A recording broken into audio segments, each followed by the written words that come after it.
To November Commissioners meeting. Join me in the pledge of allegiance to the flag. I pledge allegiance to the flag of the United States of America and to the republic for which it stands, one nation, under God, indivisible, with liberty and justice for all. Thank you, everyone. Okay. We've approved our minutes from November the 2nd, accounts payable vouchers and adopt payroll docket. I'd entertain a motion to accept as submitted. I make a motion, we accept the minutes, payable vouchers and payroll dockets. I second that. All those in favor signify by aye. Aye. Motion carries. Okay, Mr. Long, we'll get through it. Come on. I'm gonna put a chair down. I think your knife is a little dull. I'm a little dull. It needs sharpening. Might need a sharper minute. Actually, lose mine.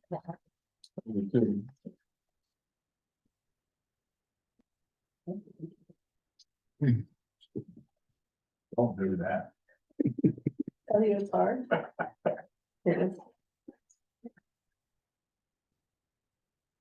Okay, annual bids. Great Lakes Chloride. That's your calcium chloride dust control for the roads. $1.58 per gallon. 2024 bid. This is my finger.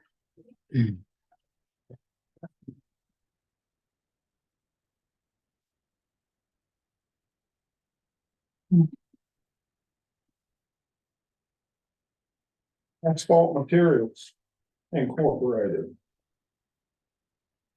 Be your what we use mainly is AE 90. Gonna be $3.10 per gallon. Liquid asphalt, dust control,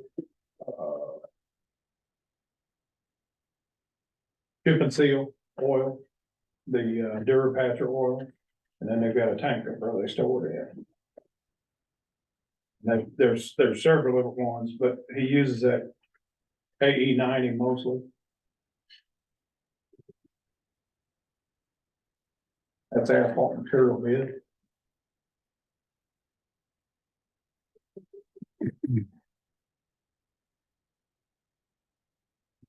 This one just says registering for board. Last page.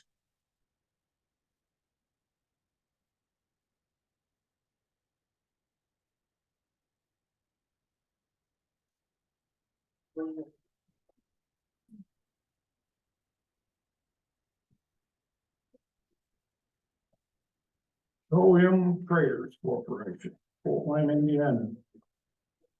Gasoline and diesel. They bid that every 3 months or so. I don't know how that works. Gasoline and diesel bids, it's not yearly, they. Right, it's every 90 days or I something think like so. that. Yeah. So there's not a bid price or. Yeah, it is. anything It's in it. kind of like it is what it is. So. Right. I think when you need it, you call them and you get the price. Next time.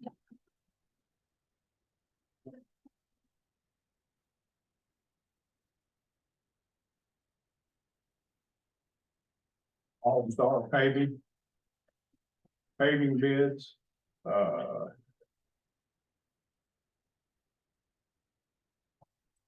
I guess they submit, I don't know, they don't have a bid price on On the second page, this one's got a list, it's the attached sheet, it's got all their equipment rental and labor for any highway projects for 2024. You want to list it all out? it. You know, it's all listed right there.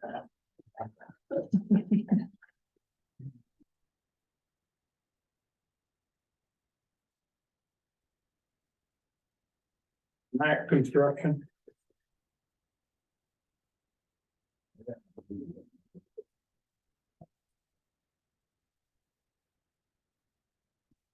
That McAllister. Or just plain Mac.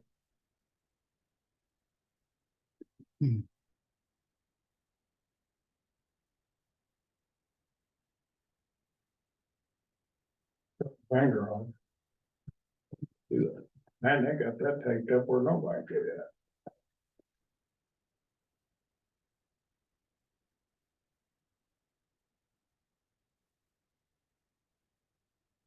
Boy, we can get that off there. You did this. That's intentional. Do tell I'm not nervous.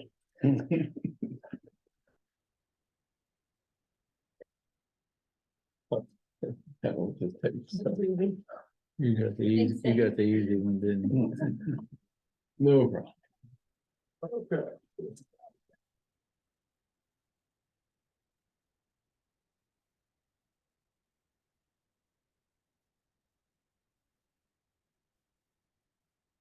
Okay, Mac Construction's, paving and cold mix, hot mix.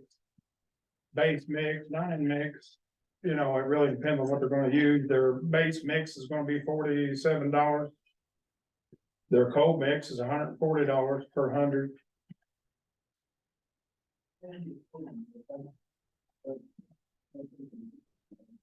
Surface number 11 mix, $60. Surface number 9, $56. And interstate nines, which is wash rock and everything, $56 on it too. That's McAllister's.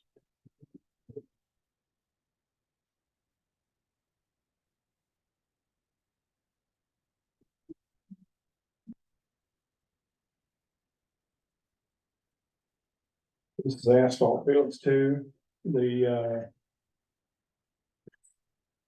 again, it's the oil. Durapatching oil. Chip and seal oil. They're AE 150, 200, which is what we use, $2.80 per gallon. This is Terry asphalt material. And then they had the tracking poles and stuff, which we contract that out.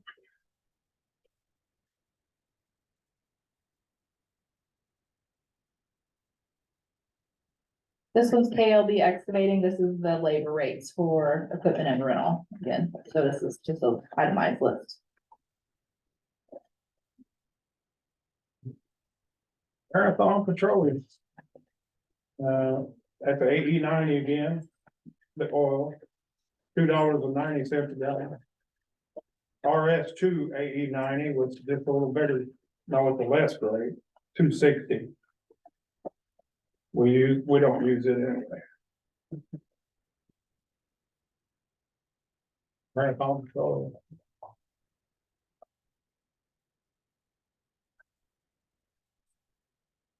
Premier Energy, Seymour. That again, diesel fuel and gasoline. They'll bid every 3 months.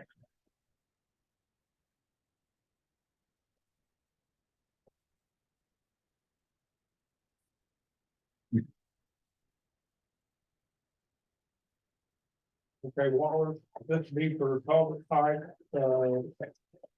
adapting rings, so forth.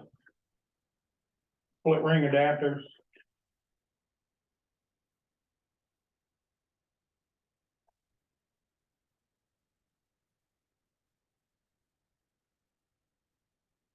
All adapters and stuff.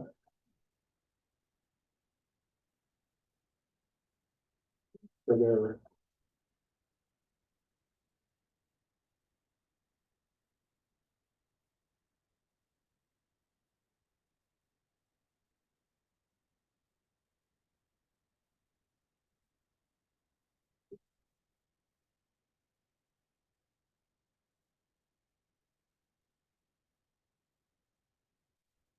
Give us a bit on the culvert pipe. Yeah.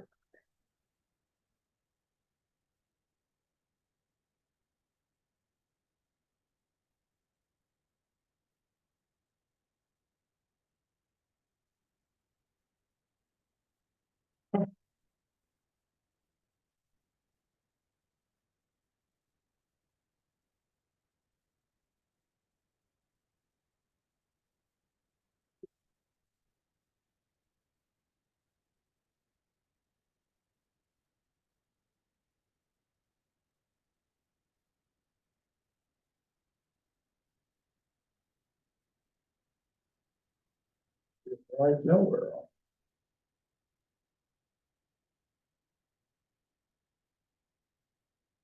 Over couplings, split ring couplers, adapters.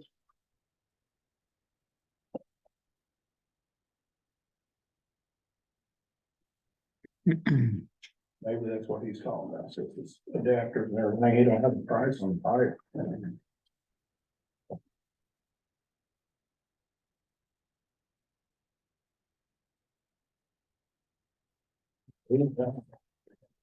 He may submit something else on it. Banding and coupler. Hey, you. Being culvert pipe. Regis. 12 gauge galvanized. $23. This is banding too.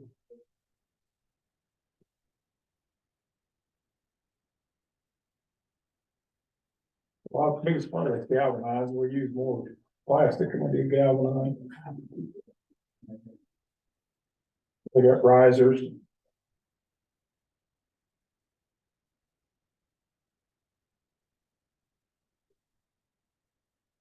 $54 inch, galvanized, $156 a foot. Corrugated steel. Steel.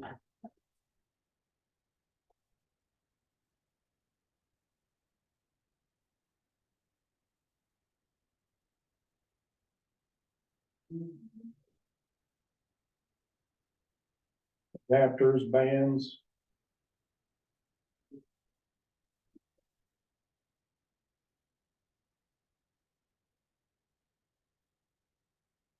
$54 inch pipes are $1866.24.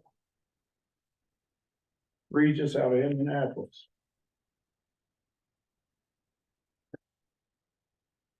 Good flow. Yep. Closer when we started, that's for sure. This is Dalton and Company, vegetation spray, $130. $1.30 per gallon applied. That's vegetation control on roadsides, bridges, and that is applied, though. I didn't know that.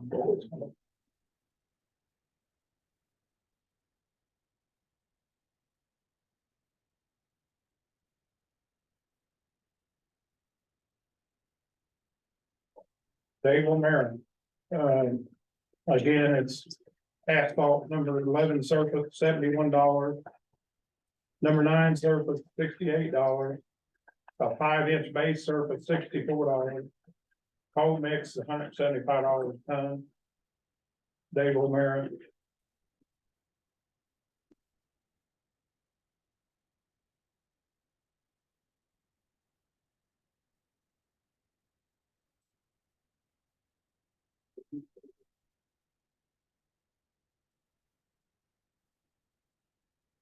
P3 bridge.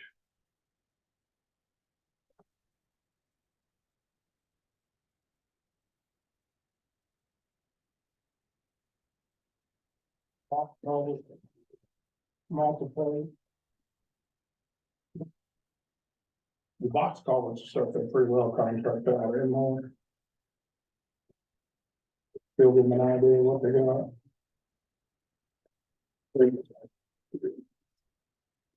Three-sided concrete, precast structure. That's all fit in.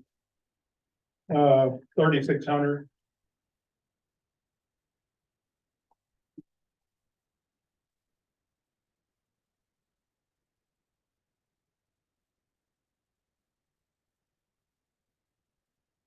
Feel the calm.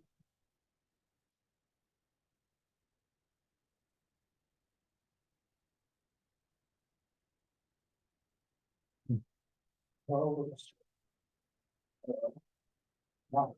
again, aluminum culvert. Culvert prices, aluminum structural steel plates.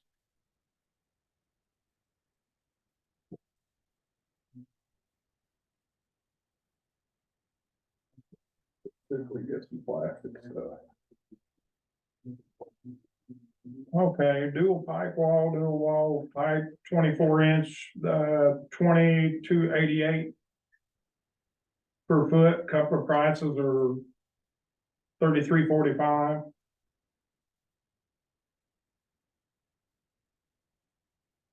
Concrete box culverts again, the contract biggest part of that out.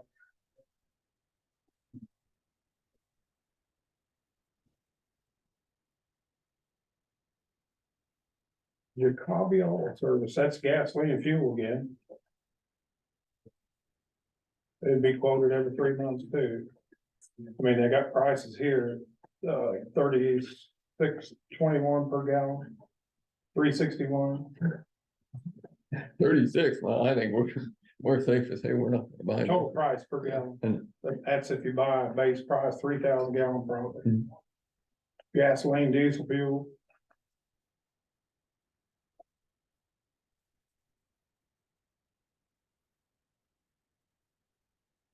That it? But all in. We will take those under advisement. Thank you very much. Thank you. Wasn't that bad, was it?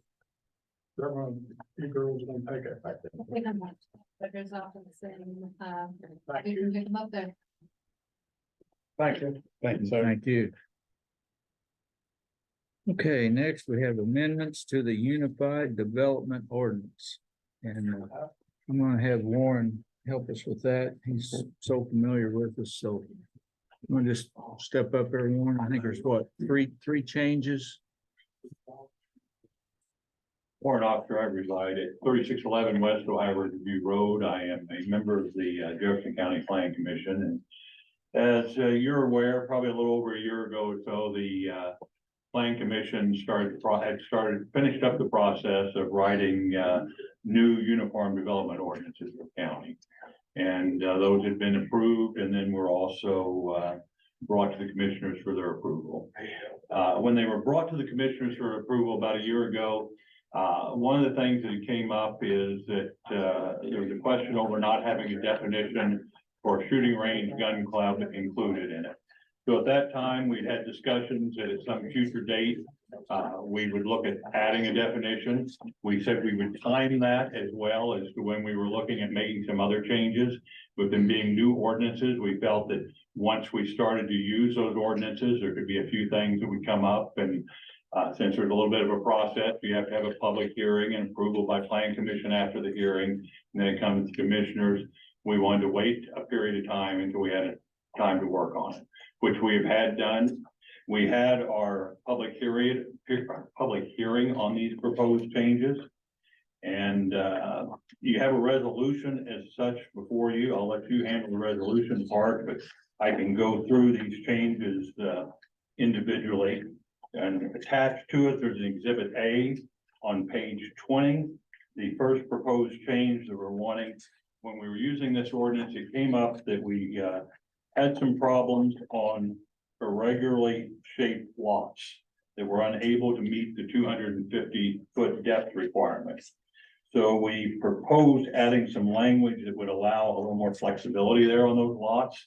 We're proposing that it be added irregularly shaped lots. In the case of an irregularly shaped lot which is unable to meet the 250 lot depth, the depth shall be waived provided that said lot contains enough acreage to meet all setback requirements for dwellings or other structures. So that's proposed change there. And then we had a proposed change regarding on page 22. There was some confusion. We have county roads that have right of way on the sides of them. We have others that there's not any right of way. So it was, where do you measure the setback from for when you're putting up a building or when we refer to setbacks? So we proposed just a very small addition to that one that would be 25 feet from the right of way or 55 feet from the center of the road if the right of way is not dedicated by written or recorded document. Those would be the minimum requirements for that. Then on page, if you have any questions, interrupt me as we go. On page 34 of our ordinance, we had inadvertently under what's considered a permitted use in a I-1 area, which is a commercial industrial area. We had listed wireless communication facility as being a permitted use. And we wanted to move that to where it's a special exception use. To where if someone wants to put in a wireless communications facility in that particular zoning district, they can apply for an exception to that and be heard by the Board of Zoning Appeals. And then on page 107, which primarily address mobile homes and so forth that are going into the county, we had added, or not added, had included in the ordinance that a manufactured home is no more than 10 years old in age when the structure is initially placed on the lot. Now, there was other language that gave some exception to where it could be inspected and exemption could be given for that. But since we prepared this, Indiana state legislature passed a law at the state level that will not allow you to control the age of a mobile home on your basis of zoning. And so we're striking that clause from it. And then the other issue that came up was the definition of a gun range, such as the shooting range, that type of thing. And so at the meeting with the commissioners that evening, it was brought up that we didn't have a definition for that. There are many other things that we don't necessarily automatically define as such. But we did comment, since it was concerned, some of the public was concerned that if someone in an agricultural area was wanting to shoot on their own property for recreational purposes of their own, that would be prohibited. So we consulted with our attorney, consulted with the company that helped us prepare the original ordinances and so forth. And we looked at ordinances that other counties use for shooting ranges and so forth. And we're proposing that the definition of shooting range will read as follows. Shooting range, any land, property, premises, place, or facility that is used, designed, intended, or operated on a regular or structured basis for the purpose of the discharge of firearms and or shooting of archery equipment, whether publicly or privately owned, and whether or not operated for profit. Shooting range does not include a facility owned or operated by municipal corporation, county, township, police district, or joint police districts. Shooting range does not include accessory or incidental target practice areas on private property infrequently used by the private property owner. And along those lines, we held a public hearing in regards to the definitions and the other proposed changes that we were making. At our public hearing, we did not have any direct opposition that was voiced. We had two individuals that showed up that questioned a couple of things. One, mainly to be concerned if there was a couple page letter that had been written up that was sent to the planning commission. I believe also the commissioners had gotten a copy of that. And that was taken into consideration. It was provided to all of the planning commission members, and after receiving that information, we also consulted with our attorney again, and also the company that helped prepare the ordinance. And we ended up removing one word from the proposed. In the first one, they were primarily used, and we took primarily out of it. We thought it somewhat strengthened the ordinance. And the plan commission passed the changes I put before you with a favorable recommendation to the commissioners. Okay, thank you so much, Warren, for going through that. I'll read the resolution. Resolution recommending the amendment of the Jefferson County Unified Development Ordinance. Whereas notice was given in accordance with Indiana Code Section 5-3-1, 36-7-4-500, and 36-7-4-600, that the Plan Commission of Jefferson County, Indiana, would conduct a public hearing on a proposal to recommend the amendment of the Unified Development Ordinance for Jefferson County, Indiana, to include amendment to certain terms and addition of a definition. Whereas the public hearing was held on November the 8th, 2023, following the giving of required notice, with the opportunity for all interested persons to offer evidence and present their views to this commission. And whereas this commission has heard evidence concerning the content and effect of the proposed amendment.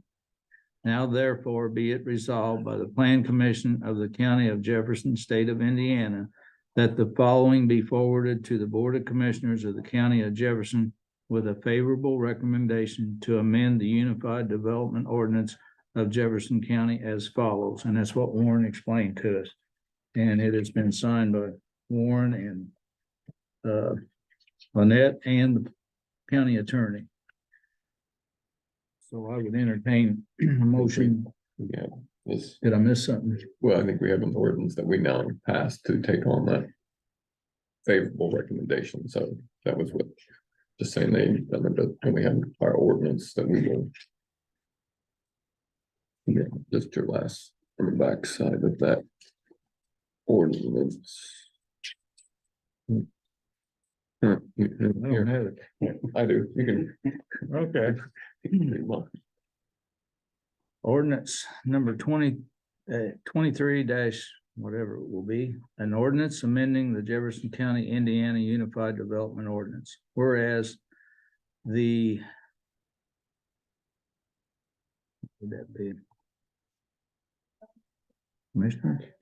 That's where we are. Commissioners is advised that the Jefferson County Plan Commission has held a public hearing following the giving of required notice on proposed amendment of the Jefferson County, Indiana Unified Development Ordinance. And whereas said commission has given a favorable recommendation for amendment of the Jefferson County, Indiana Unified Development Ordinance. And whereas this board concurs in the recommendation of said commission. Now therefore be it ordained by the Jefferson County Board of Commissioners, State of Indiana, that the Jefferson County, Indiana Unified Development Ordinance is amended as shown in the Exhibit A. Foregoing ordinance passed and adopted by the Commissioners, State of Indiana this day. So, I move we approve the ordinance. 2023. Nine. No. I second. okay, any other discussion? Hearing none. All those in favor signify by aye.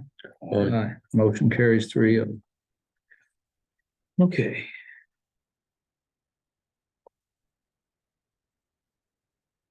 Next we have. You want to read that one? Sure. So this is the Jefferson County Commissioners Ordinance 2023-008 credit card policy.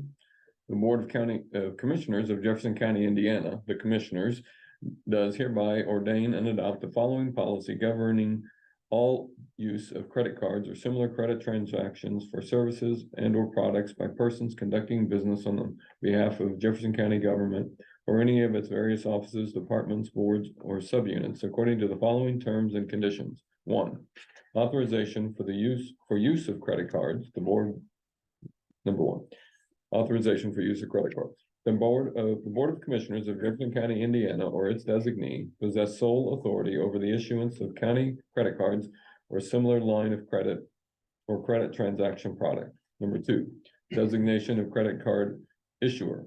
The Commissioner shall designate a bank or credit card company as the sole issuer of credit cards to all Jefferson County departments, boards, and offices.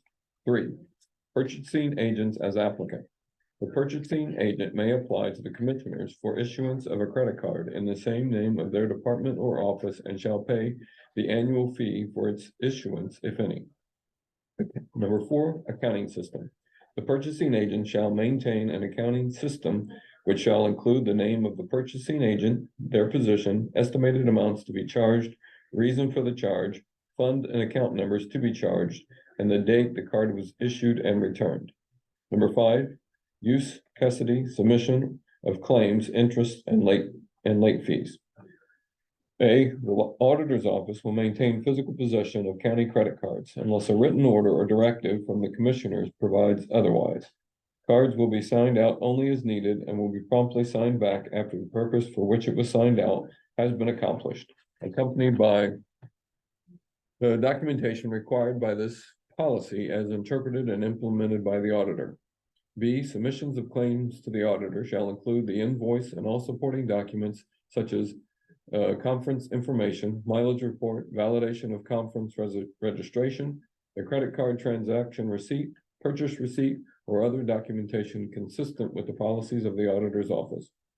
C, any interest, penalty, or fee incurred due to late filing of the claim or furnishing of documentation is required by the auditor, or failure to ensure tax exempt status on any purchase shall be the responsibility of the purchasing agent.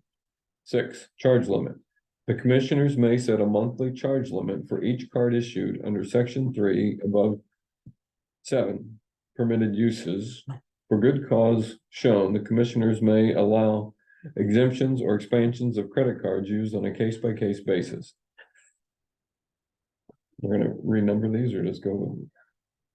Anyway, Let me Get go. the numbers. yeah, if you want to start with prohibited uses. 7 prohibited uses.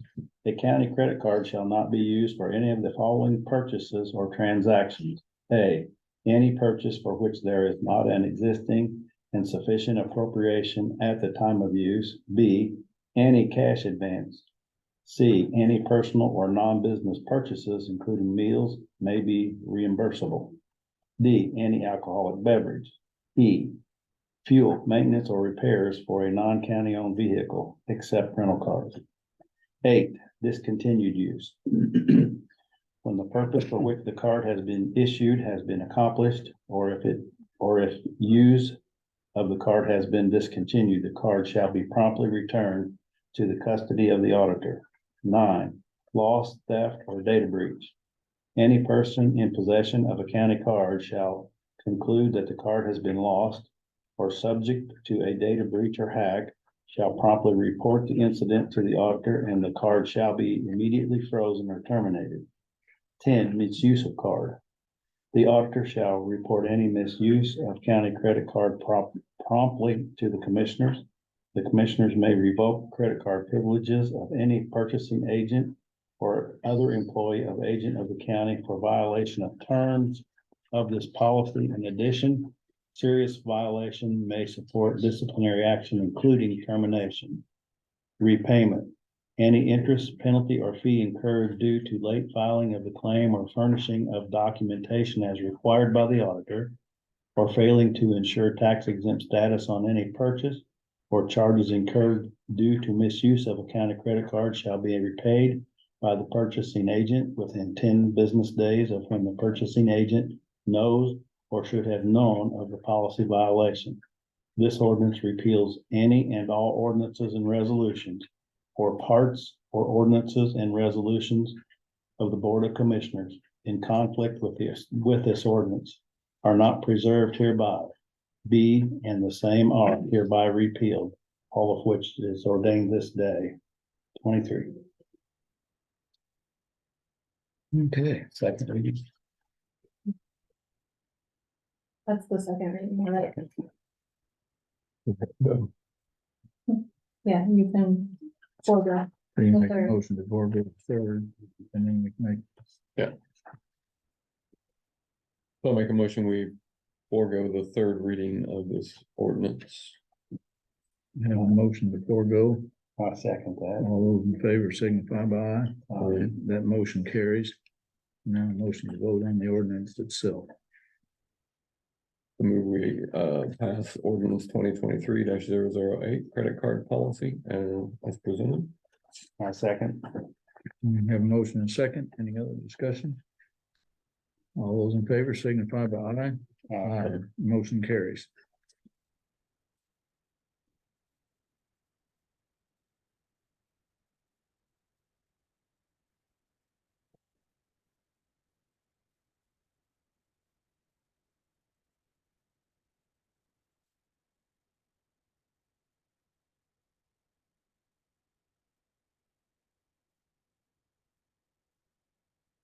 Okay.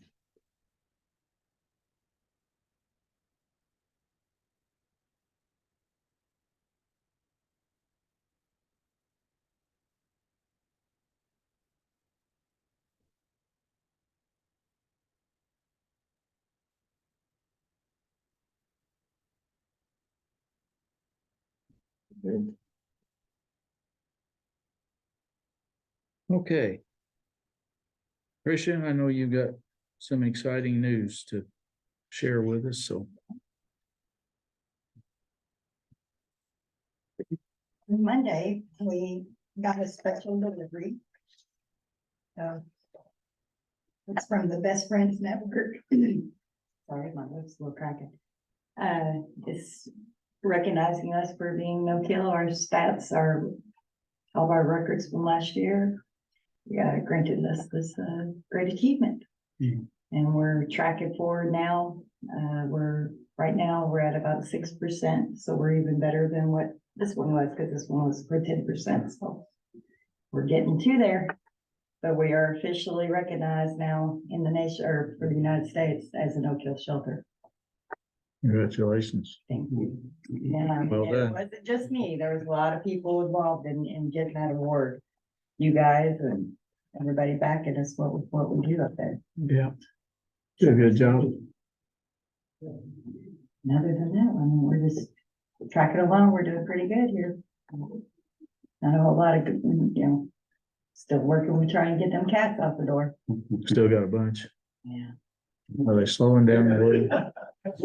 Kittens are slowing down, but unfortunately, I have like 35 names of people who are wanting to get rid of their cats, waiting on a waiting list. But as soon as I'm getting cats out the door, strays are coming in, so it's just try to figure out a better solution of turning them quicker. And I don't know what else to do. We don't know what the answer is. Yeah, not at this point.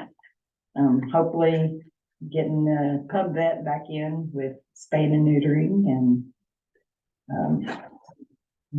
I think we need more low cost options for cats. Might help retain them in the home and less offspring down the road. Mhm. So hopefully we'll catch up, the more options we can give people. Okay. All right, thank you. Yeah, thank you. Okay. Mr. Matt, I don't see the sheriff out there.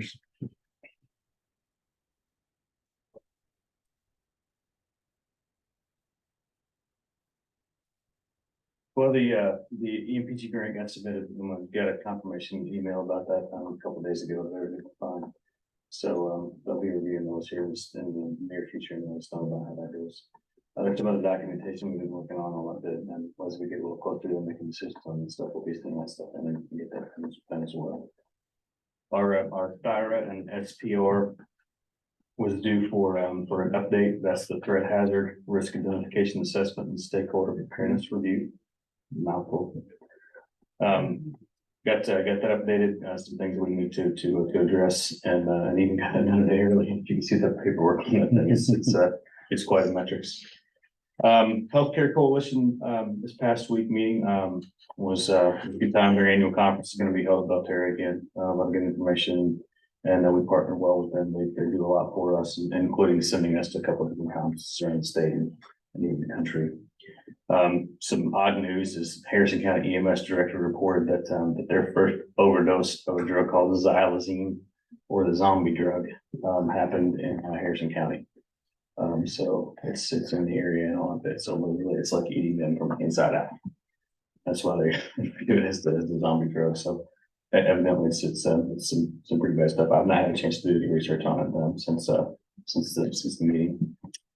See, this past week, EMA supported one missing person search and 3 brush fires responses with a drone. And Milton Fire Department happened to be one of those that we went to support. The reason that we will go out of the district for sure without them calling and asking for assistance is we send people there. So in my mind, and Troy and I had this discussion at length, is when our people are responding to places, then if we can go support them, we feel like that was important to maintain. So if you wonder, how and why and all that stuff that happens, if we send tankers and engines and things like that, we're going to protect our people and be alongside with them. So we thought that was always a fair and good practice option for us. Speaking of burn ban, that day that we went to Milton, I'd spoken with several people about the burn ban and still didn't feel like we needed to do much. and lo and behold, a few minutes after one of those conversations, we were responding to across the river. So news release got sent out. Rave notification was sent out on the burn ban, and our web EST status changed, and we've updated to, we're on the burn, ban, map in the state now.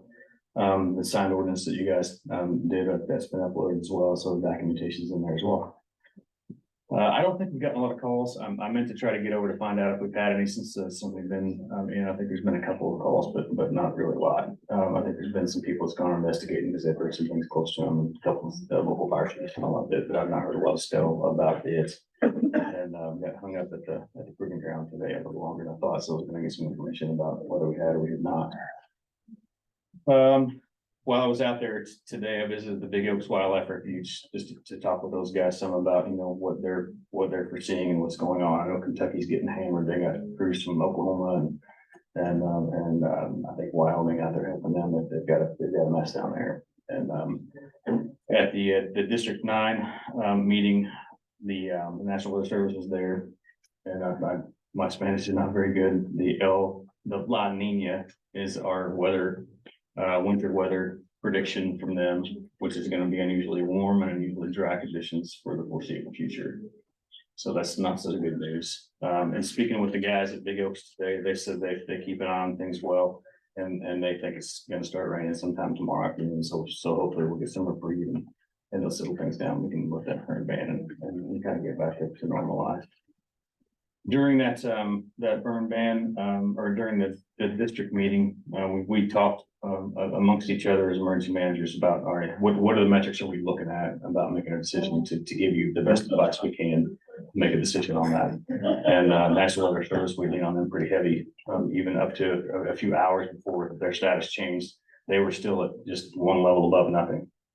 And that was kind of surprising when we had that discussion about maybe they need to be a little more, I'm not gonna say proactive because those guys really are there on it, but it changed pretty quick, and seemingly to me that they probably had a little more notice that we were getting close enough to making those decisions before we did. So another hot topic was the state's eclipse planning is in full swing, and we're making a plan to supplement what their plan is. We are not in the path of totality. A very little bit of our far north and west side of the county is in that path of totality. I think for us, it's going to be really some overflow and some support with resources to people around us. There is incidentally a solar eclipse simulator. So if you want to go see what this looks like on a computer screen, if you watch on a bigger screen, I would imagine it would be better than small. But there's IMAX? yes, yeah, that would be the best. Oh, it's dark in here. Oh, I'm sorry. Exactly. And if that simulator really does show what conditions look like inside that path of totality, then it's like nighttime dark. So that's which I think is going to bring really a host of problems, but as they come. It'll be dark. Turn on your lights. Yes, yeah, people's batteries run down. It's only like 4 minutes. And, Sorry. change, so hopefully people's batteries won't run down with their lights on. All right. I do plan sitting in on the next tourism board meeting so we can discuss it, any plans, things like that. I know there are a lot of other places, especially in that totality pathway that are having festivals and all that bit. I know that Greensburg is having a big festival there. Bloomington seems to be like Eclipse Central at the moment, and but there are lots of other places that are trying to capitalize on this as a tourism thing. And evidently, when this happened in Kentucky, one of the guys from National Weather Service in Indianapolis went down there, and the trip took him about 6 hours to get there, and it took almost 18 for him to get out and get home. So there's a significant traffic back. Sure, that's probably the biggest thing, I think, Yeah, and if it rains, people get stuck and things like that, run out of people. having a plan for. Yes. Yeah. And extra people eating extra food, all that stuff. Our hotel rooms are booked most of the time anyway, so I don't think it's gonna be a huge change, but I think, a whole lot more vehicular traffic through the county, so that may cause some little bit of issues, but Jennings County has a little bit more than what we do, so we have plans to kind of assist them as much as we can and be in a spot where we can respond to those guys and help them, fairly quick and all of that. Let's see, what else are we talking about? We talked about some upcoming training that IDH is offering. We had a radiation presentation. The state's radiation officer was down, had a good presentation, talk with her. And the amount of radiation he's transported across the streets in small little cars to hospitals and stuff like that is pretty remarkable. We have no idea what's going on, but it's a whole lot more than what we think. And all things considered with the current state of the world and its happenings, then these things are increasingly becoming targets. And so that's why they've removed a lot of markings off of a lot of these vehicles that's transporting those things, so they don't become a target. We do have a state planner for the area now, and that large scale exercise for 2024 is going to be tornado based scenario. And the focus of that's going to be damage assessments, like we've been doing the flood a little bit. FEMA has new requirements for what those look like. And so that's going to be the big focus for us this year. During the initial notification, the burn ban sent a rave message out, and somehow, some way, a lot of Switzerland County residents got notifications for that, and they got a lot of voicemails at the county offices in Switzerland County. So I've talked to Tom Moore this afternoon about that. I don't know how, because they have to sign up to get voice messages and all those things. So I don't know how that happened. They said that the number was, I wrote it down, it's in the office. But they looked the number up and it came back to Records Ridge Firehouse is how the message got routed to them, which seems pretty odd to me. So I'm going to call the radio company tomorrow and have to talk to them and see what's going on. And if there's anything that they can do. I guess every county office in Switzerland County got a message. All right, thank you for your. Yeah, they can't plead ignorance, can they? Annual fire alarm evacuation drills courthouse went well this morning. Everybody was thrilled to that early in the morning to hear the loud beep and holler and get out and grab your coats and get out the door and all that bit. So, but everything went well, went smooth, and I think it took like 38 minutes and 22 seconds to have them evacuated. So bravo, great job. And last thing I got is spent the morning with the air quality division of IDEM about a local project here that's going on. We'll have more about that in the future. So, what you got? Any questions? All right. Thank you. Thank you. Okay. I guess that's it. Does anybody in the public have anything? Yes, sir. I'm Yes, gonna bring sir. you an update, because I've learned a lot in the last week. First of all, I want to thank you for Larry Wynn. He's been a very good person on the investment strategy committee that we have at Ready To. We had Tuesday a meeting with the investment strategy committee, and we had Heidi Young from IEDC down. She's a Southern Indiana contact person for Ready To. They have one in the south and one in the north. And it was interesting to listen to her because things have changed a little bit. I've read through the proposal that they have sent out, but she kind of cleared it up that we're going to be. Last time we had the projects and we submitted the project to IEDC to get the awards. This year, this Ready Point 2 is going to be, we're doing an investment strategy. They will then award us X amount of dollars that we can use on projects. So it's a little convoluted from what it was last time. We're still Too much work for them last time, and they decided to Well- push the work on to others. Seems to be when they give away money, they think at first, all right, we'll take, no, wait a minute, that's just too much, we don't. we are still hopeful we're gonna get 75 million, but it is gonna be a little different. Instead of us taking the projects and submitting to the IEDC, they're gonna look over all these investment strategies and say, oh, and we think since we did a good job the first time that we're gonna be rewarded with 75 million. Don't quote me on that. But we hope to get $75 million to use in our 5-county area. That was one of the big things that I took away from it. Yeah, you know, those that didn't get all the money last time are thinking, yeah, that ain't gonna happen. They're gonna get it this time. We're gonna have still have the same procedure. Will be a call for projects where you really have to nail down. They're looking for construction ready projects. Quality of. And there's another thing we found out, there's no deadline, supposedly no deadline on this time, since it was federal dollars, had to be spent by the year 2026. now that they're said there's no deadline. So what does that mean? We still don't know. We want to nail down the projects, get it started, not having money lying around not using. The investment strategy, we're working on a narrative right now that'll be turned in. That has to be done here within the next couple of months. And then the IEDC will look at that. There's one thing, and I apologize, I don't have the note, but you, or the date, you will be getting it. The IEDC will come down, and she made it a point to say, we want to see elected officials there.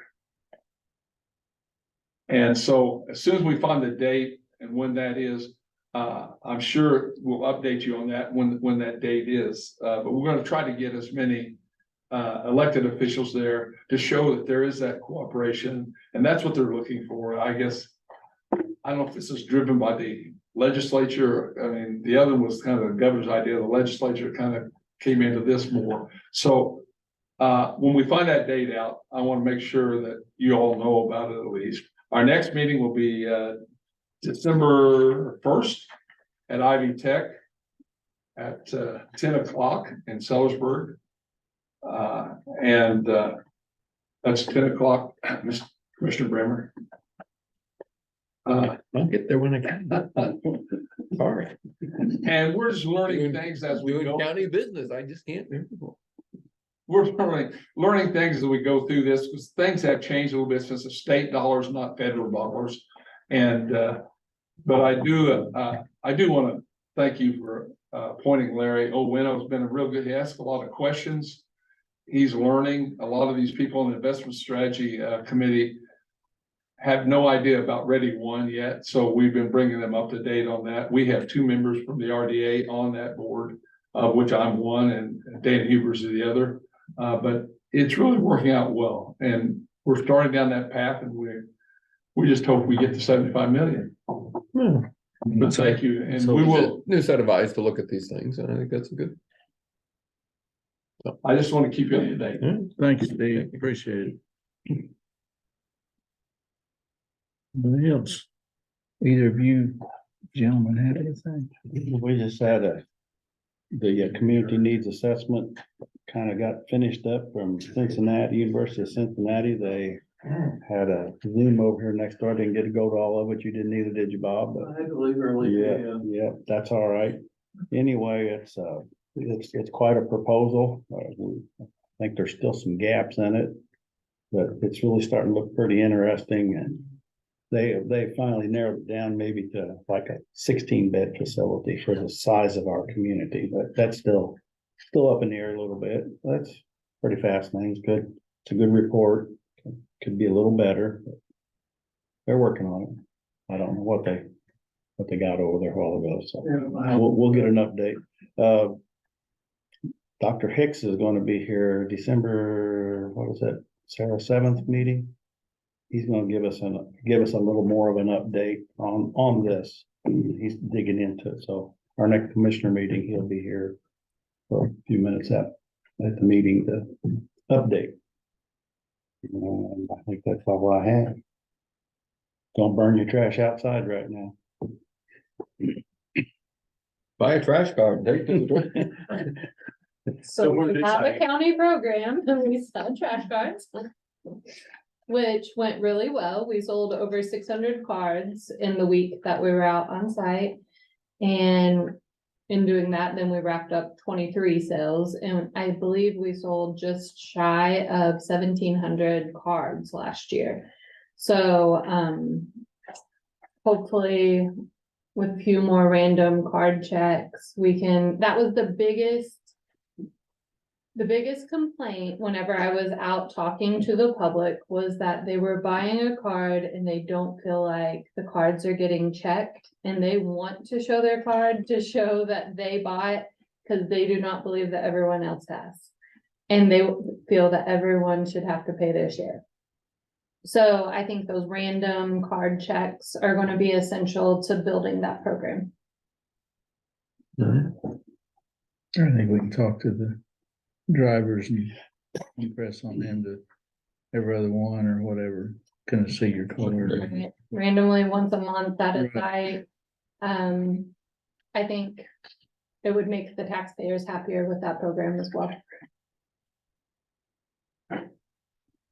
That's all I have. We have to sign up on I don't know. it. We did that last time, that's what I thought. Anything, sir?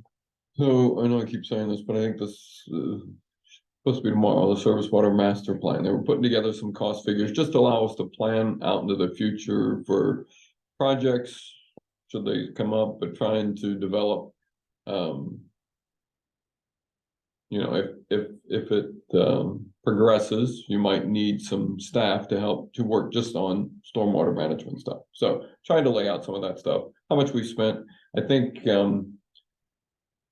last year, stormwater management wise, so this would have been by the highway department, but only on those ditches and waterways close to the roads, it was about this includes what was what was spent on the repairing Brushy Fork.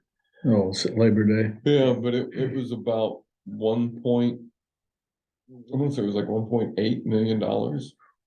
So we spend a bunch of it now, but I think that would, and the reason I say that is that we go down the road when people say, well, how much you spending on it now? And maybe that helps in some of when projects come out, you have already put a fair amount of money into stormwater management. So that usually in some eyes is part of a match.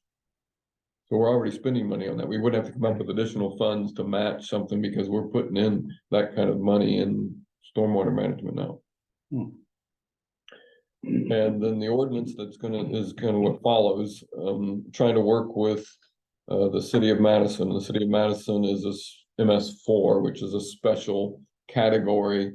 The county is not, and we don't want to, primarily in the buffer zone, we don't want to cause conflict in those areas, so we may alter our schedule a little bit to kind of match up with they have to have theirs completed by April of next year. I think we were shooting for maybe January, February, so we may see how that goes. And but that would be a little bit of a slip in that, but just to make sure that when it's finished, it's okay. We're not having issues in the buffer zone.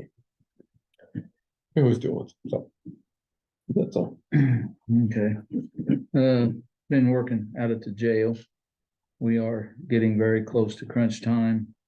Touch up.